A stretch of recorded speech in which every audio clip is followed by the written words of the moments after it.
Good evening, ladies and gentlemen, and welcome to another episode of Star Citizen FM, episode 19. My name is Dr. Hawk. Stop right there, criminal scum! Nobody breaks the law on my watch! Wait, what did I do wrong? I'm confiscating your stolen goods. Now pay your fine, or it's off to jail. Do feathers count as money? Nope.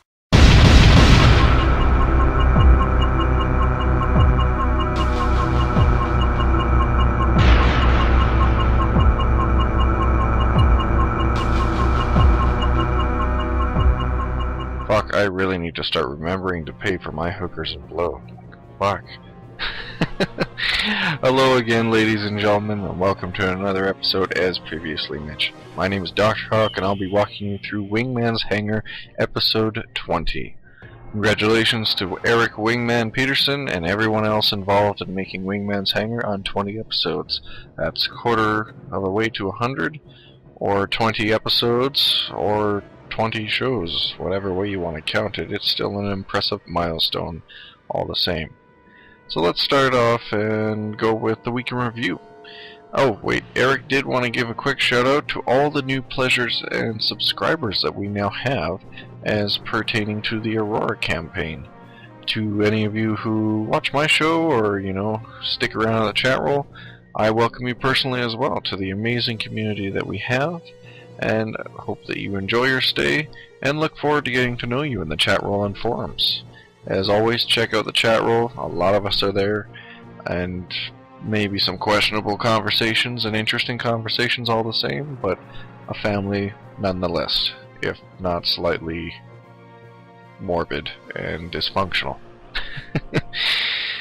Again, if you guys want to check out Wingman's Hangar on YouTube, you can find all the episodes there if you would like to subscribe and stay up to date.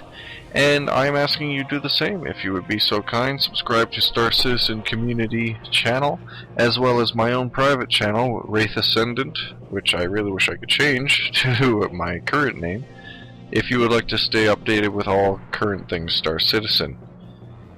And now, we can move on to the week in review.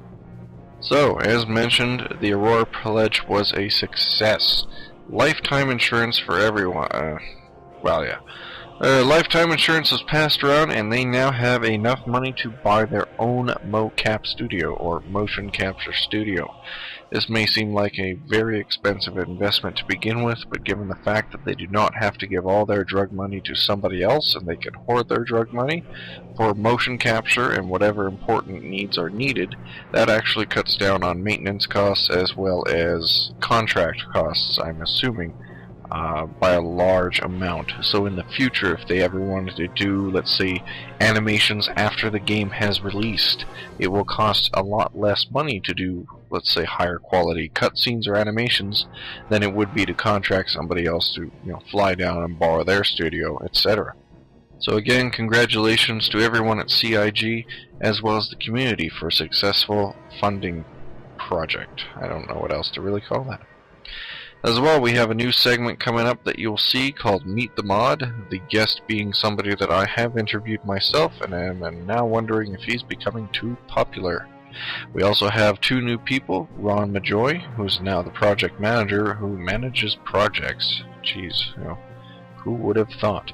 And Justin Bimford, who is going to be their CSQA individual. So, basically, 8 hours a day of running into a wall, making sure you don't, no clip through it, etc. QA testing's quite fun.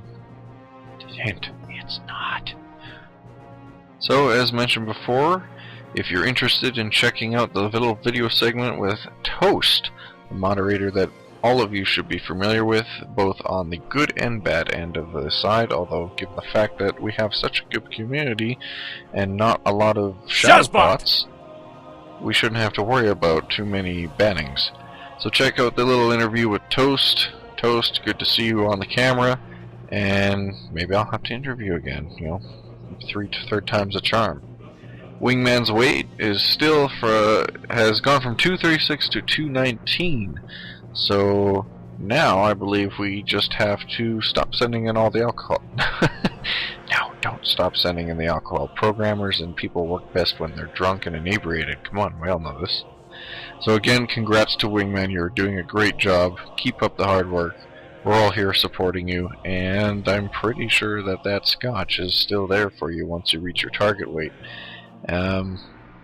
Community, we're gonna get a big dump truck, gonna fill that full of every kind of scotch in the world, and then we're gonna send that to him, okay? Shh, that's between us, okay? And lastly, we have a fan gift from Joe Yamanaka. I think I said that wrong, so please forgive me if I did. He sent in a little samurai helmet for the community, adopting the common warrior strategy of never giving up, never surrendering, and being genuine badass. That's one thing I can appreciate from many cultures of all warrior castes, is pretty much being graduates from the school of why the fuck not, and keep going forward. Hopefully CIG, they do appreciate the gift, no doubt, but that mentality will probably go a long way in the coming months as we look forward to the Hangar module and the dogfighting app. And that pretty much covers our week in review, so now let us move on to forum feedback. This week's forum feedback contains a wide variety of questions and diverse answers, both by the community and CIG alike. Our first comes from Ramen0503, asking, "It's extremely satisfying to see comlink polls. I wonder how much the results influence decisions as devs, and whether you are sometimes surprised by the popularity of responses." Eric said to say that they actually take all the polls seriously. A good example would be the Handle scandal that some of you may have remembered that happened not too long ago. And sometimes it can be surprising, no doubt, but in all actuality, it's to be expected on their end. They said they want to make this game with us, and that in a way we are making this game with them by proxy. So having this kind of input is probably a lot more healthy for the game than, say, a publisher versus developer. The community came up with some good ideas regarding that Handle situation, so I think already right there is good evidence of whether or not they listen to their forums. There are many other companies and sites I could mention that don't do that. But we'll leave that sleeping dog, we'll let sleeping dogs lie. Myrothus was the next to come up with, will we be able to fully script things in servers? I can imagine creating a great real-life server with jobs and many more functions for roleplay on planets. According to Wingman, on your own server you can script and do whatever the hell you want. He pretty much likened it to running your own MMO of sorts, and I'm pretty sure anyone who has ever played the game Aeon, or at least that's the one I'm familiar with, you could rent and run your own private servers as well. So it would not be out of the way to suspect something such as that. Our next question comes from Lord Atrix, wanting to know that if CIG reaches $10 million before the new website goes live, will we still be doing the 24-hour live show? This is already in the plans. Yes, of course they're going to be doing the 24-hour live stream. This is a community event. So again, as I've mentioned before, if you have videos, music, song, dance, porn, websites, whatever, or anything pertaining to Star Citizen with one particular four-letter word that I'm pretty sure I said that actually doesn't really have anything to pertain to the game, send it in, or at least get it ready. I know I'm going to try to do something. Lagante's probably going to do something. Kinshao, everybody. Now let's get together and do something pretty crazy here, Think of it as a sexy party with the CIG and community, except with a few thousand people. Let's make the best of this event, shall we? McQueen was the next to ask a very creatively done question, so any Star Trek fans, or ship fans in general, might appreciate this. During battle, when you're tossing and turning about, will you be able to walk around your own ship? Make tea during battle, when you should be, at the guns, radar, communications, the important things. Eric says, of course, you're already going to be able to move around during battle, but there is the possibility that you could be bounced around with gravity, or maybe it fails and you're left floating about. And honestly, if you're walking around in battle, yeah, you deserve to get blown up. But the option's there to those who want to know, so it actually could pertain to something useful, such as repairing something, I don't know, bailing from your ship and just floating around. Ideas and details are not yet known, but hey, you can, so that alone should be good enough reason. Why the fuck not? Quorum of 4 wants to know, does the Aurora have a bathroom? And any of you that looked at the brochure might have noticed this too. It's kind of small. The public makes irrational demands for answers, and honestly, if I'm flying around in my Aurora, I'd like to take a pee. Eric responded quite cleverly with to pee or not to pee.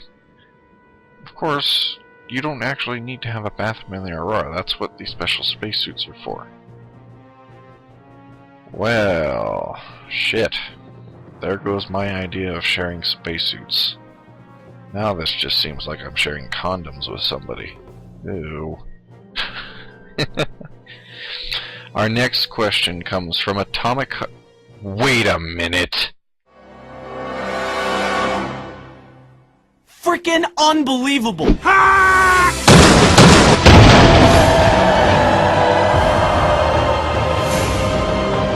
I'm the greatest.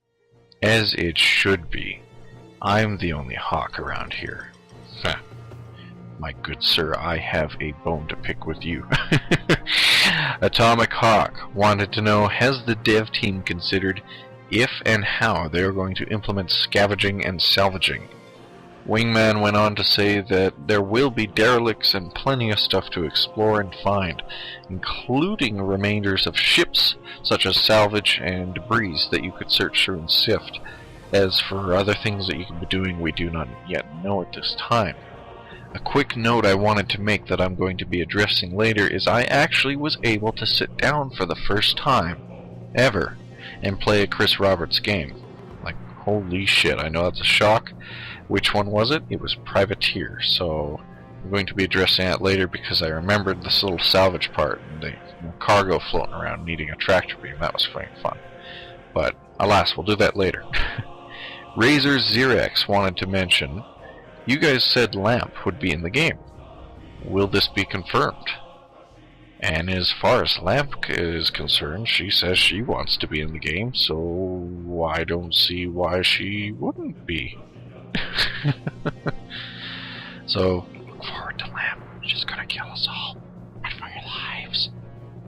Ravenhurst actually came up with a brilliant question that I should have thought up of because I work with the engine myself sometimes.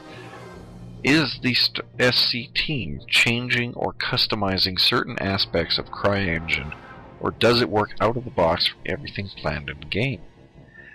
Wingman went on to say that CryEngine, as some of you may be familiar with, is built from the ground up for FPS games. And given that the fact they're making a space game, there has to be a lot of custom work going into the engine to fulfill and work for Star Citizen.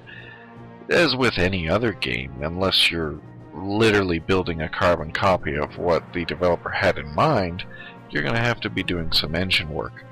But given that they have people who have both worked on CryEngine before, hint MechWarrior Living Legends, or Crytek himself helping out, they should probably do quite fine. I'm not too worried about that. So, yeah, there you go. There's your answer, Raven. Lots of work. And finally, we have a video from our favorite, Legante. And it's actually good to see he's alive there. I was almost about to go scavenge his stuff and keep his goodies because, you know, come on. I'm a hawk. Sometimes you gotta scavenge and, yeah, be a little bit of a vulture. When it comes to repairing ships and gear, will you be able to hire help to fix and repair your ship? You know, somebody like an engineer or mechanic, as opposed to just a little repair bot. As far as Wingman's concerned, there is that repair bot, but as for a player or an NPC doing that, it's an idea that apparently they've been toying with, and realistically in game it actually could be very viable. Even if you are playing a space simulator game, there's people who might just want to run around and fix stuff.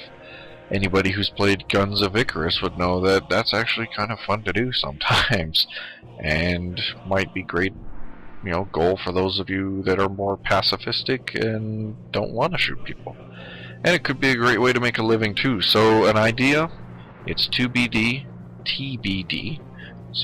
and we will find out in the future if that's something they plan to include or not. And that pretty much wraps up our forum feedback. So let us move on to MVP.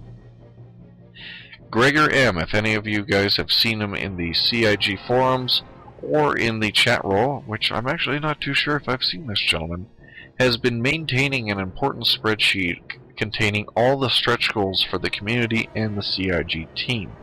CIG themselves say they reference your work frequently, Gregor, so a tip of the hat to you and a congratulations for your hard work and dedication. And if you guys get a chance, try to actually check out the spreadsheet and see his hard work. Congrats to Gregor M and his hard work. And with that, let us move on to wide world news. To any of you that have been paying attention to NASA, NASA is now making its first bold steps to mining asteroids. Osiris-X is a 2016 mission planned to sample an asteroid for mining. The asteroid in question itself is an asteroid that was named by a third grader in a competition called Bennu, and the idea being that it could yield lots of profit and materials for our human race as we continue to expand and, frankly, use a lot of what Earth has for us.